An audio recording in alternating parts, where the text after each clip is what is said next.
Good morning. Good morning. Hope everyone's enjoying the heat. Highly encourage you to get in some water. And if you don't like that so much or that seems too difficult, get a sprinkler. How come adults don't run in a sprinkler? I do. Good. All right. Well, might be questionable on your adult. If you were lucky. So this morning I'd like to continue to talk about the Dragon Girl, this one of my favorite legends in Mahayana Buddhism from the Lotus Sutra, the 12th chapter of the Lotus Sutra. In this scene, this very magical situation, which again, before I talk about this kind of thing, I always feel like I want to remind the assembly that put aside your rational mind a little bit, because the rational mind, although it has a lot of advantages, it does a lot of things well, it also has some kind of disadvantages. And one of them is that it's hard to learn from stories when we're just, our focus is through kind of rational interpretation. So these kinds of legends and mythology, they're really ancient and I would say very human expression of our deep hearts. They come in the form, these kind of forms that are oftentimes very magical. So we don't need to ask the question about, did this, because of course it happened. It always happened. It is always happening. That's what these kind of stories are about, not about something that's located in time and space in a normal way. Okay, so I know I give that plug very, very, very often. So we can debate it someday, but for now, just take that kind of mindset. So in this setting, in the Lotus Sutra, the Buddha is preparing to teach the Lotus Sutra. That's one of the things that's so kind of beautiful within the Lotus Sutra, is a lot of the Lotus Sutra is about the Buddha about to teach the Lotus Sutra. So the Lotus Sutra is kind of fractal. It's like there's a thing called the Lotus Sutra, and what's happening inside is a lot of it is talking about the Buddha teaching the Lotus Sutra. And then there's some teaching, which is oftentimes about the Buddha teaching the Lotus Sutra, or in some way the Lotus Sutra is being told. Please feel free to have a seat. And so this kind of quality is exactly where this legend of the dragon girl occurs. So the Buddha is preparing to teach, and when that happens, it's said that there is always this Buddha which will appear, which is the abundant treasure Tathagata, or abundant treasure Buddha, that comes from a very, very far off land. Far off in Buddhist terminology means like how billions and billions of cosmoses away, And this Tathagata in a vow to appear wherever the Lotus Sutra is going to be taught. And so as the Buddha is preparing to teach the Lotus Sutra, this stupa arises from the ground. And of course, the stupa is way bigger than the earth is, but it still emerges from the earth. It's great. And it comes up into the sky. And a stupa is a place of relics.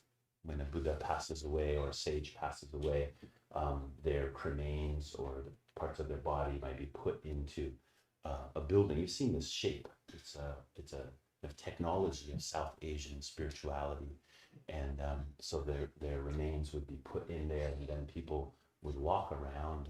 They're usually circular, not always, but usually circular, and then that's the way of veneration, is that you would walk around these. And you could see that, those of you who've been to Nepal, I haven't been there, but one of the places I hope to visit someday is that very famous stupa in the center of Kathmandu. Everyone here's seen it, whether you know it or not, you've seen this image. The Buddha opens it up. I won't go through the whole story about how that happens. And inside there is this living Buddha. People expect it would be the remains of a Buddha, like a dead Buddha, right? But there's no such thing as a dead Buddha.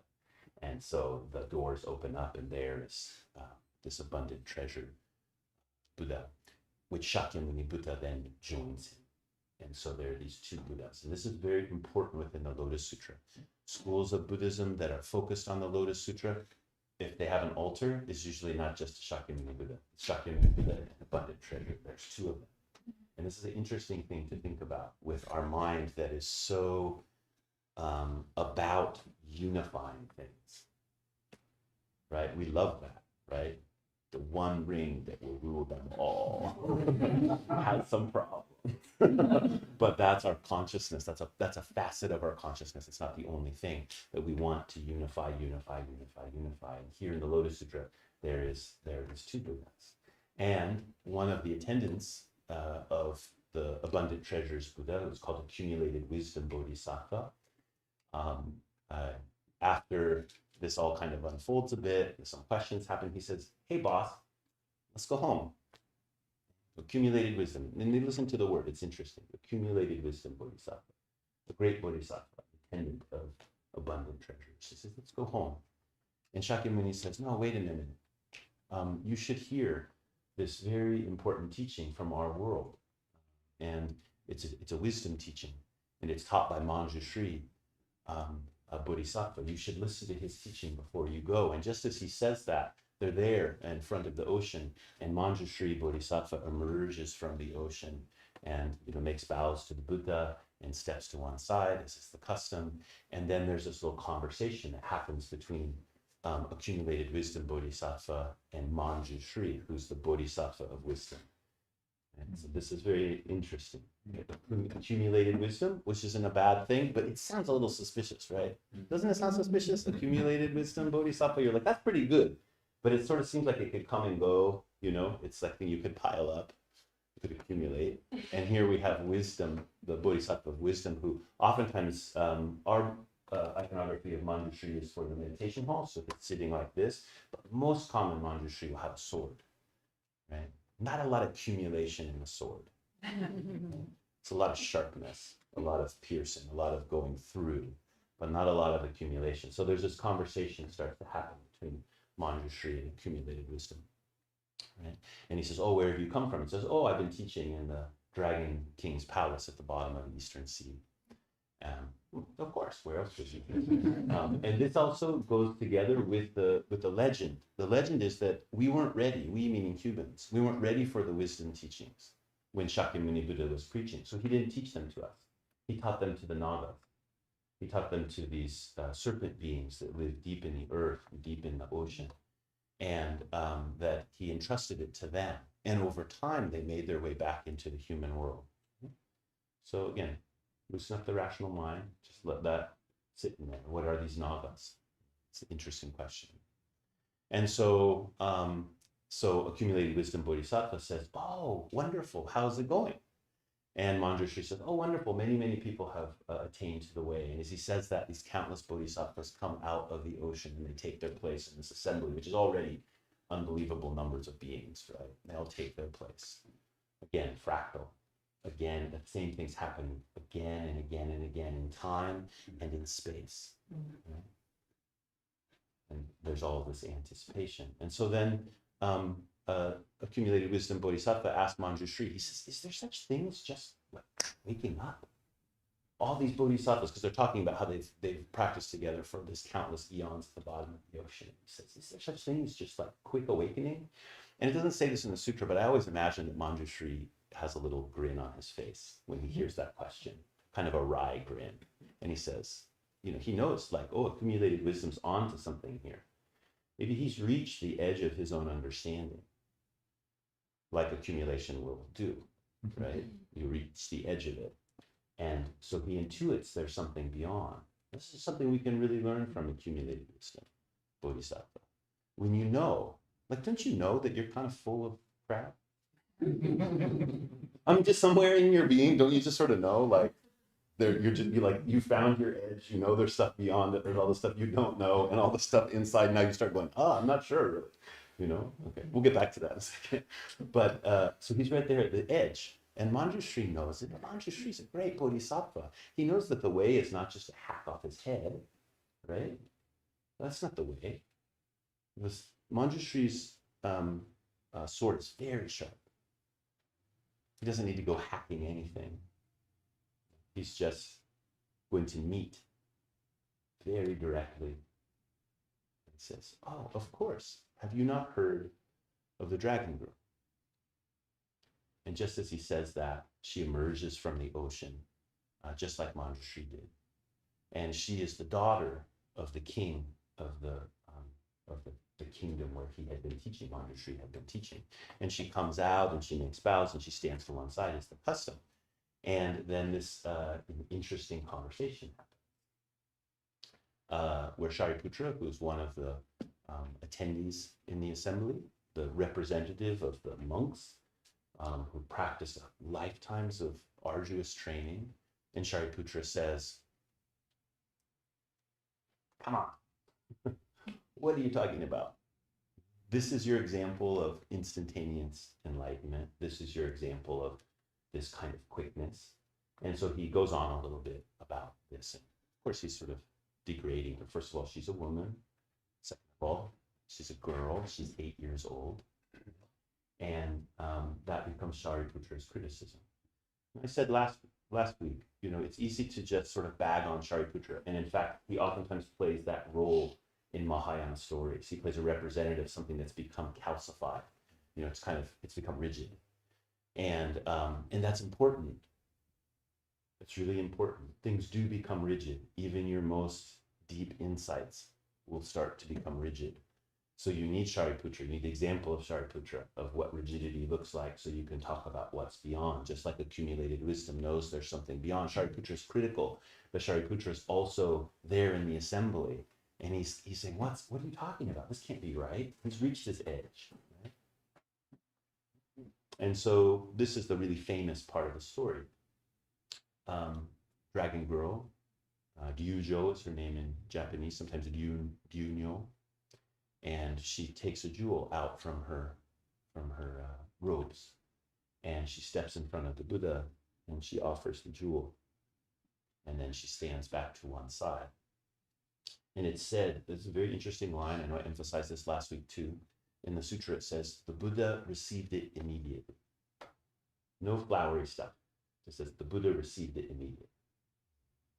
So you can keep that image in your mind. Here, she's offering this jewel. What color is the jewel? You get to think about that. It doesn't say. You get to feel about it. What's the jewel in your mind? The jewel's every color, by the way. So it's any color that it is for you. She offers the jewel. He receives it. And then she says to Shariputra, how long did it take for the Buddha to receive my offering? Shariputra said, it took no time. And she said, even quicker than that. And as she said that, she becomes this massive cosmic Buddha. It's like the size of the whole universe. And she's teaching every possible being, and they're all coming to awakening. It's like fireworks. You can think about everything. There's Buddhas popping out at everything. And this is the story. And so this question about Ryujo's instantaneous awakening becomes a theme within Mahayana Buddhism, and different schools interpret in different ways. If I were to be sectarian, I would say many schools interpret it incorrectly. Keep your edge. Well, this story, one of the things it does, and one of the things I love about it, maybe it's the front door to this story, is that it's shaking up rigid ideas. It's saying all of our rigid ideas about who can be awakened, what awakening looks like, what leads to it, what kind of time does it take, how is it that we rely on it? It's very easy to have a story that's just very kind of conventional, like people who are tough enough, practice hard enough, and then they're the ones who become the real spiritual warriors. They're the ones who really get it. Now that story has its place, but it's kind of a little thin slice. And if you talk with people who seem like that, they look like that kind of person to you, if you talk with them, their road doesn't look like that. It looks like this. That's what the road looks like. A straight road is like crazy curvy. And the only way you can stay on it is by not having a fixed idea. The fixed idea doesn't allow you to make the curves that are necessary to live straight. To live straight is not to impose a straightness on the world and walk through it. but to walk through with the straightness of Manjushri's sword, which is to meet everything with total sincerity. And then, of course, remember, what was that dumb cartoon? I actually didn't like it. It was in the paper. It was like Family Circus or something. It was just so cheesy, you know. But there was the ones I liked were the every once in a while there'd be one that would come up that would be like the boys going home from someplace, and it would have the little dot dot dot of every place he goes before he gets home. I liked those ones, you know, all the little things that he would do. It's like, Mom, I came right home. And he'd teach him, I came right home, Mom, and then it showed all the places. So this is one of the meanings and one of the purposes of this story, and in that in itself is enough. But if we look at it a little more closely, we can start to see these other things appear from it. This question about, like, what is she offering?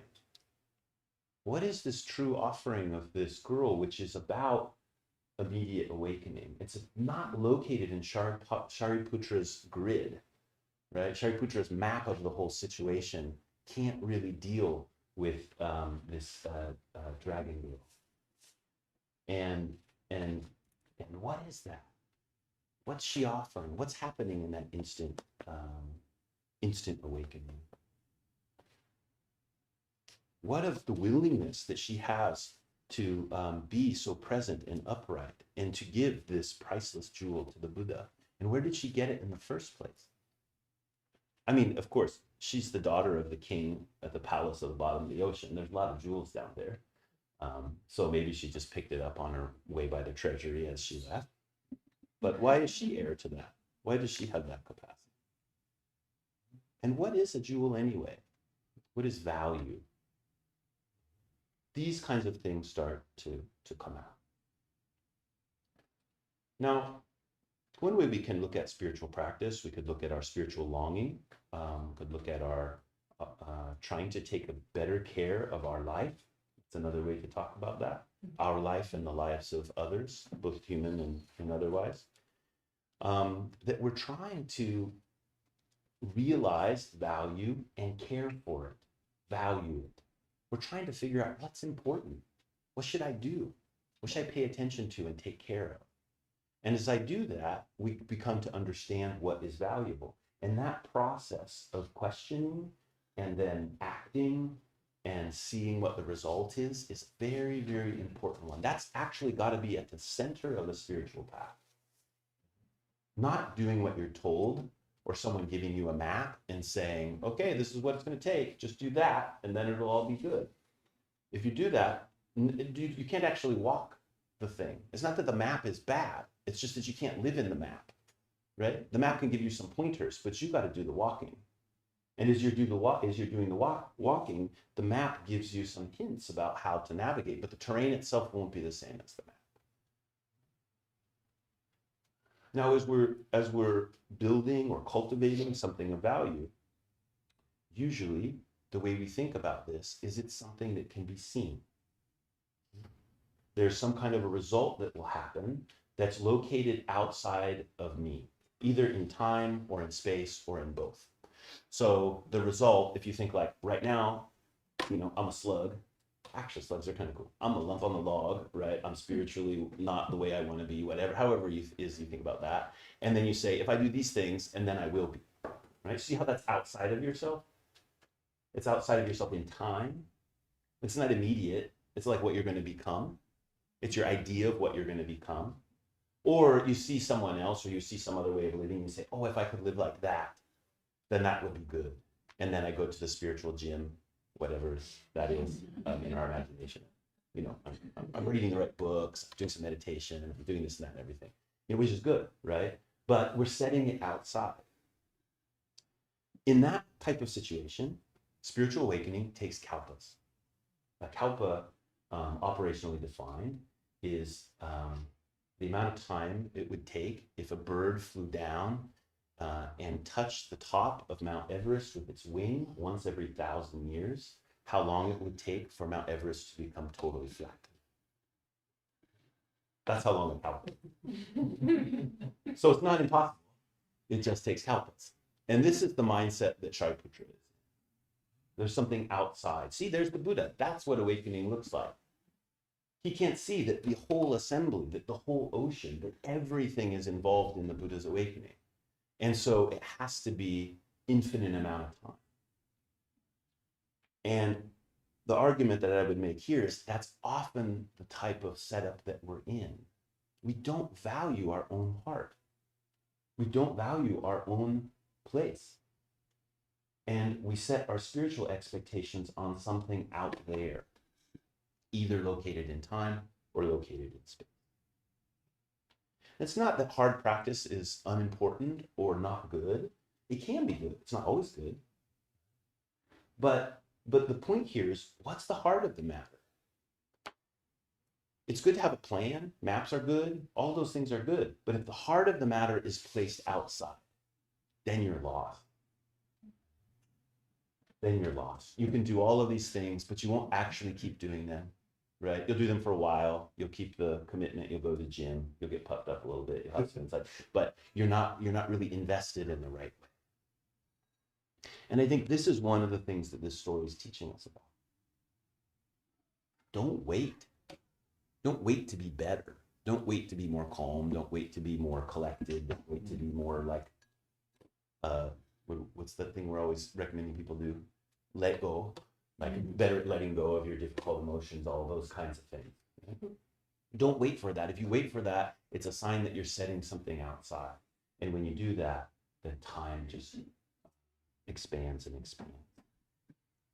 That objectification of the goal, right? The externalization of the goal, that causes a certain kind of spiritual impossibility for us. Because we fabricate the goal rather than allowing the whole universe to participate in our life. See the difference there? You want to hammer yourself into some shape.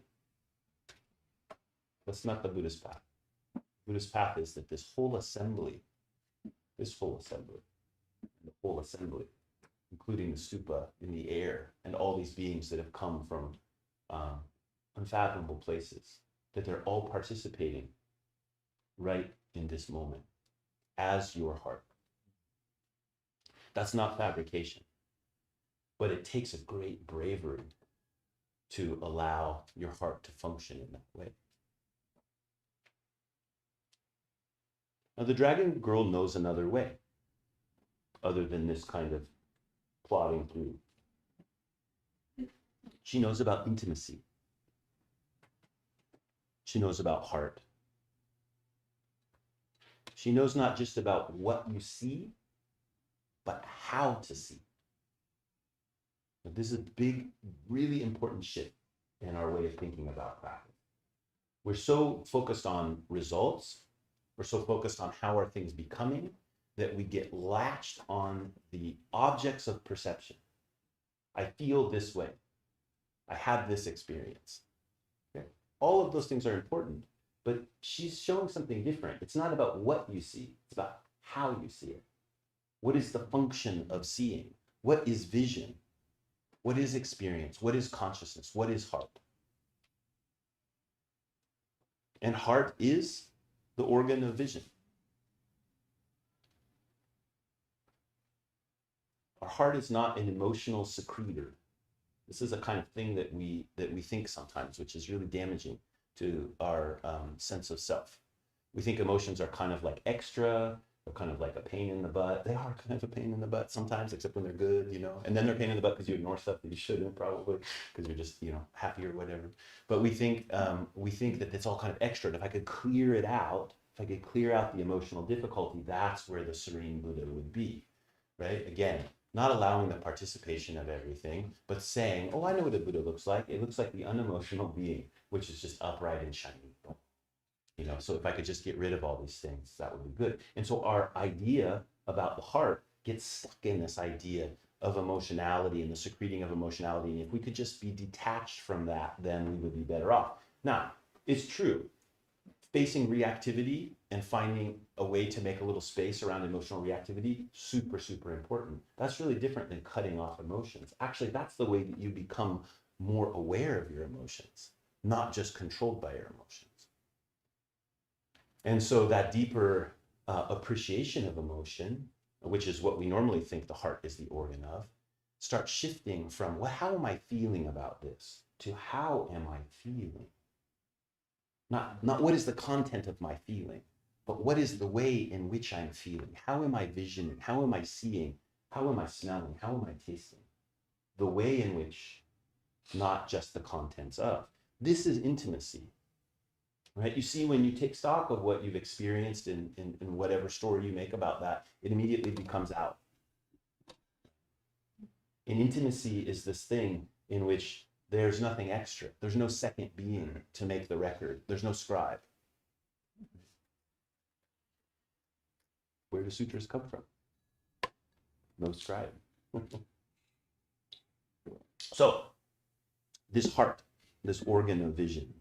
Last week I had given you this this kind of image that comes from a Christian mystic named Saint Nicholas of Cusa.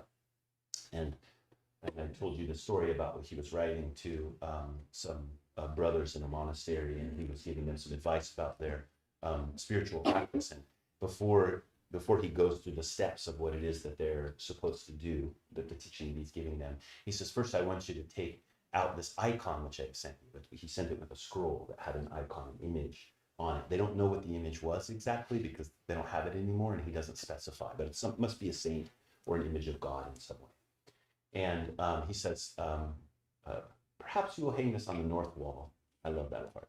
Perhaps you will hang it on the north wall. I think that's important, actually. He says it in this very casual way. North wall. Actually, the north is usually the pole. It's usually the different, it's like signals a different direction. It's no longer the earthly north, south, east, west. It's like the North Star. It's like illumination. It's like this is the gateway to heaven, kind of. That's why the north is important oftentimes. That's why the Buddha always sits in the north and faces south. And you say, oh, but Ejo, our Buddha sits in the east and faces west. That's not true. Because once you're inside the temple grounds, it all orients to the Buddha. So that's south, that's north. You might have to teach your compass if you bring it. They're not so hard to teach. Anyway, so perhaps you will hang it on the north wall. And then this icon is drawn in such a way, which is not so uncommon in paintings, so that it looks like the eyes will see you wherever you are. I went to look up why that happens, and there's some really interesting videos. If you like that kind of thing, I encourage you to go see it. It's interesting why that happens. I won't go into it right now. I get excited about some. Anyway, so maybe you've experienced that before, where you look at a picture and no matter where you're walking, it looks like the thing is following you. So this icon was designed to be that way, and he wanted them to experience that. So he says, stand in a half circle around us, and you'll see that the brother on the west side and the brother on the east side, they both think that these eyes are meeting their eyes, and yet it can't be. It's just a painting, right? And he goes through this elaborate scheme of trying to, get them to experience what it's like to look into the eyes of God, and to realize that no matter where they stand, no matter who they are, in their particular place, they're staring right into the eyes of God. And God's eyes are staring right back. It's not like, oh, God's looking over here and I'm looking from the side. It's like when you look at God, God looks at you. Famous quote of Master Eckhart, who was one of the kind of spiritual heroes of Nicholas of Cusa, who was a few centuries after him, is the eye with which you see God is the eye with which God sees you. Very famous quote, beautiful. Vision, heart. I'm not talking about these meat balls in your head. I mean, they're also seed, but it's just one kind of seed. We're talking about the vision of heart. When you look right into the eyes of God, God looks right into your eyes. When you look right in the eyes of Buddha, Buddha looks right in your eyes. Now think of Dragon Girl. How could she give this jewel? And what was it? A jewel like this that comes from the deep ocean, it is the ocean. That's why, because she is the royal daughter of the ocean, she can bear the whole ocean.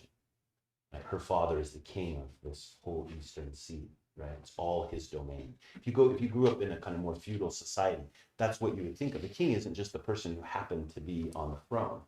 The king is the center point of the kingdom. That's what it means to be the king. For better or for worse. I'm not promoting that as a political system, right? But that's the symbolism of it. And so here, she's not the ruler. That's why she can carry the jewel. Not the ruler, and yet she is the heir to the whole ocean. And that whole ocean, all of those countless beings. You know, the Eastern Ocean isn't just located in the East. It's the ocean of light. It's the ocean of everything. And she has this jewel. And she can present it to the Buddha. And she looks right into the Buddha's eyes, and the Buddha's eyes look right into hers.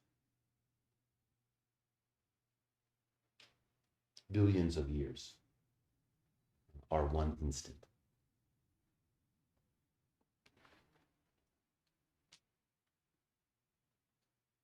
So that's beautiful. But who cares? What does that do for me? Where is it on the map? What am I supposed to do? Well, I'll talk about that next week.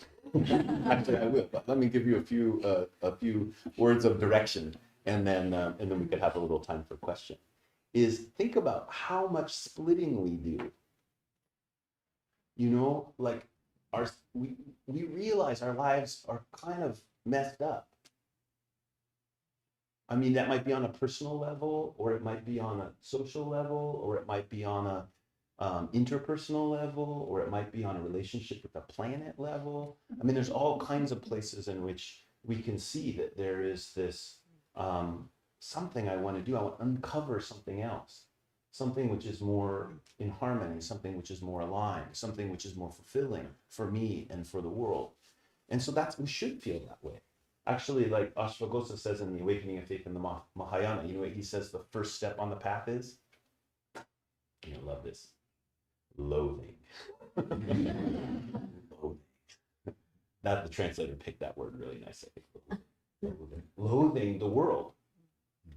But not loathing the world in general. Loathing the way that it is. Loathing the ways in which we're not rising to the occasion. And so that's the inspiration for doing something else. So that's right. We should actually have that. Like, hey, I want to do this different.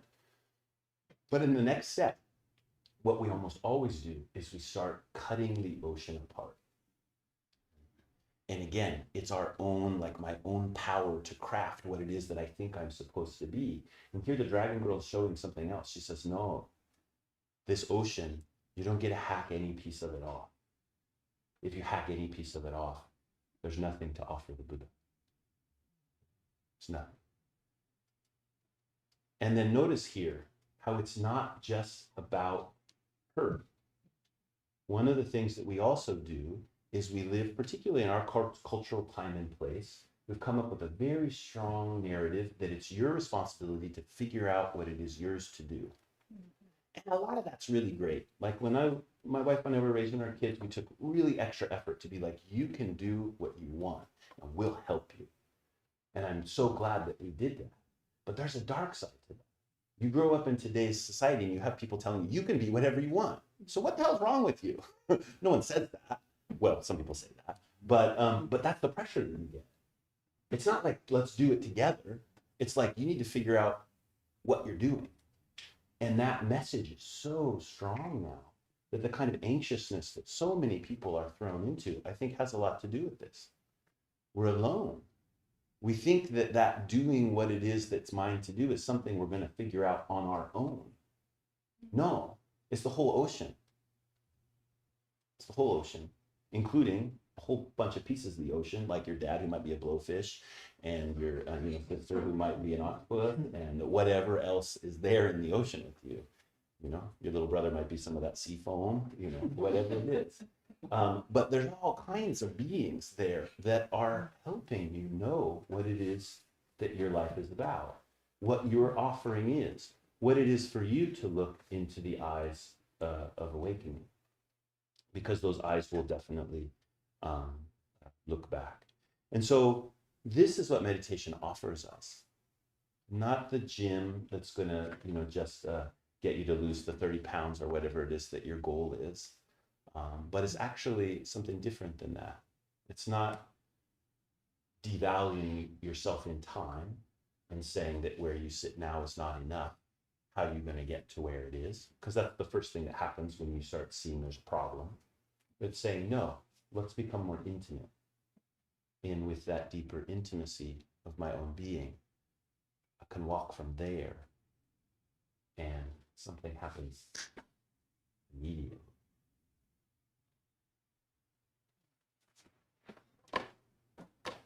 So we have a little time if there's any questions or responses. Further so. Beautiful talk. Really liked she gives, the dragon girl gives a jewel and then asks about the time. When did I? Shariputra is like, oh, jewel. But she starts talking about the time, the immediacy of it. And the Buddha's in on it. He takes it immediate. Yeah. And so, I don't know, immediacy, like how to go from, I go after jewels a lot, or I think about practice, lots of stuff. Yeah. How do we turn away from this amazing jewel and towards this immediate, or like investigating, as she says, like, no, even shorter. Yeah. So here's kind of a conceptual way that may lead into a practice attitude. That is, the immediacy is like the center. Just like the jewel is the center. If we talk about the jewel being the whole ocean, the whole ocean is the jewel. And the jewel is the whole ocean. And we can talk about the whole ocean by talking about the jewel, or we can talk about the jewel by talking about the whole ocean. We can talk about now by talking about all of time. And we talk about all of time by talking about now. And so this kind of, how long did it take me to give the Buddha the jewel, is like, it didn't take any time, because the jewel's already, there's no giving actually happening. The jewel is both the Buddha and the dragon girl and every other being. And the Buddha and the dragon girl, it's not just the icon hung on the wall which sees everyone's eyes, but actually everyone's eyes sees everyone's eyes. That connection between the Buddha and the dragon girl is the connection between you and I. It's that quick. There's nothing hidden. And that's what we call a gem. That's what we call a jewel. But when we get mesmerized by something, we hear teaching, and sometimes it's just kind of beyond our comprehension, which is actually the best kind of teaching. If you feel confused about things I'm saying right now, that's not a bad sign. That's actually good. And then what you do is your heart opens to it, right? Because you're like, whoa, I didn't get all of that. I mean, I don't even get everything I'm saying right now. And so it's like you open to it, and then there's this possibility of recognizing that there's nothing, that it's not that this wasn't here before and it's here now. And that's what real immediacy is. So when we get mesmerized by the jewel, what we tend to think is like, it's right here, it's no place else. But actually the right here and the every place else is the same thing. So we can become totally responsive to the jewel, but not to the exception of its wholeness. And that's a place where we fall down a lot. We kind of take the jewel and then we whack everything else off, and then the jewel disappears. Or it just, it's a pretty rock now.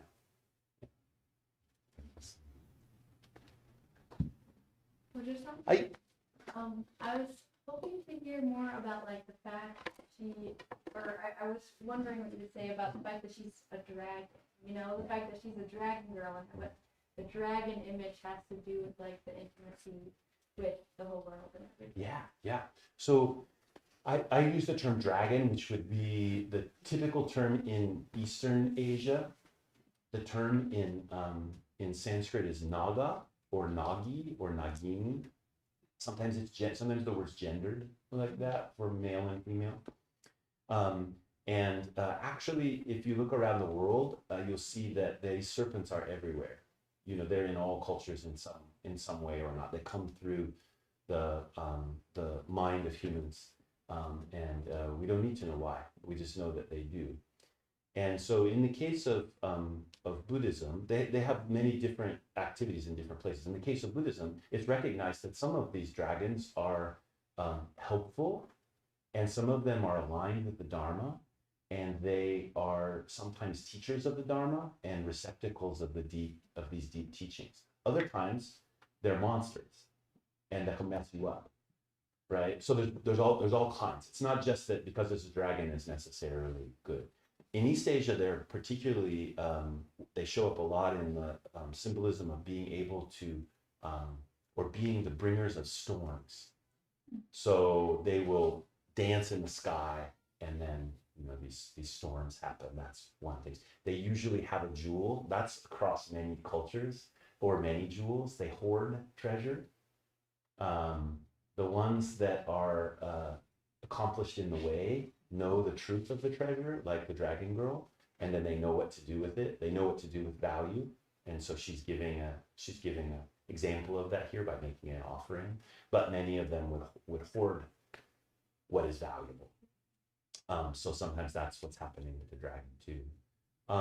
In a kind of more psychological way, a lot of people will talk about them as a symbolism for deep mind. And that's one of the reasons that we talk about them as being at the bottom of the ocean or deep in the earth, that there's parts of our consciousness which are not like up here above ground. They're deep in water, they're deep in the earth.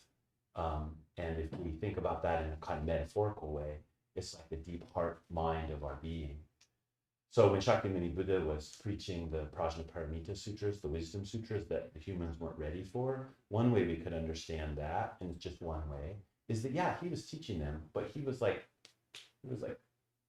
putting it way down in there, depth charge kind of thing, like people didn't realize what he was saying, but the teachings went in and they went deep, and then it took hundreds of years before people were like, wait a minute, there's something else here, and then those re-emerged. So some people think about it that way. They think about it in more like a humanistic type of. So the dragon girl here becomes the factor for being a naga, being a dragon, means that she lives in those kind of realms, and I guess the thing I would say about that is that we all are also that. Those are not beings that are, again, set outside of us. Having said that, to talk with them isn't just to kind of believe your own story. To talk with them is to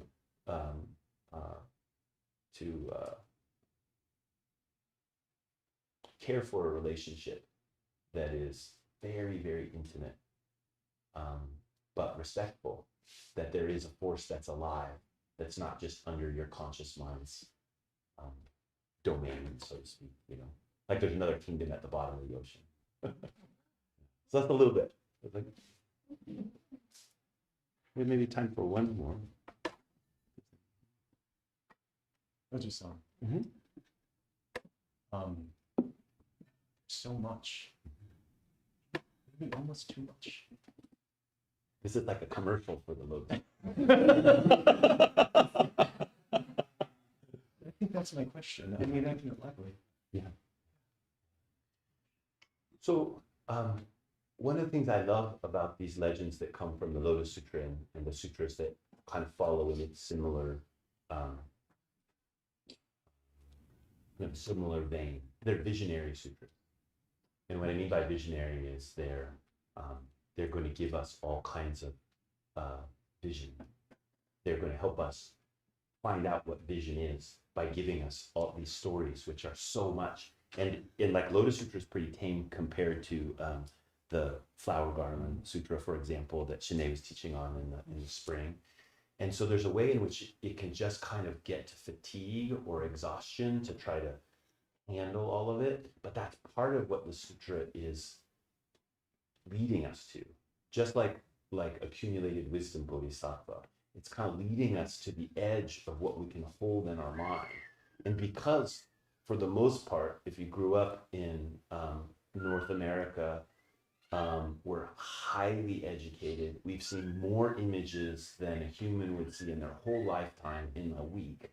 We've read more books. we've fit more stuff in there. We continue to shove more stuff in there than anybody ever, any time. And so, a way, I think it's really kind of a little homeopathic.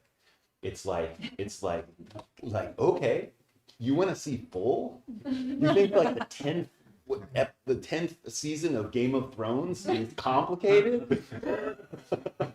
Here's the Flower Garden Sutra, or here's the Lotus Sutra. But what these sutras do, that those stories may do in some ways, but it's not their purpose. Their purpose tends to be to located somewhere else. Is they bloom. The lotus flower blooms, and it's completely centered, and it's just turning, and it's as simple as the flower in the Buddha's hand when Mahakashapa smiles. Like, that's the level of simplicity that is being presented, but it's presented through, these iterations. So on a practice level, people are attuned to different things. For some people, this way of studying vision is just too maddening.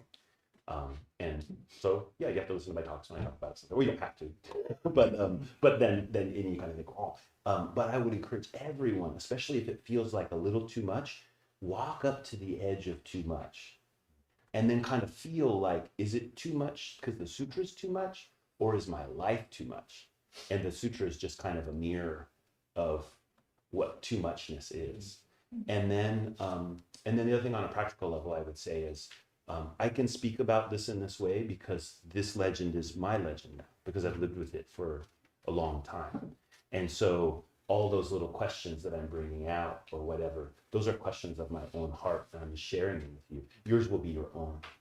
And so not having the idea that all of a sudden the story has to be telling you all these different things. It won't. Most of the stories won't tell you anything. It'll just be like, this just sounds confusing. And then, but there'll be one thing, you'll be like, what is that?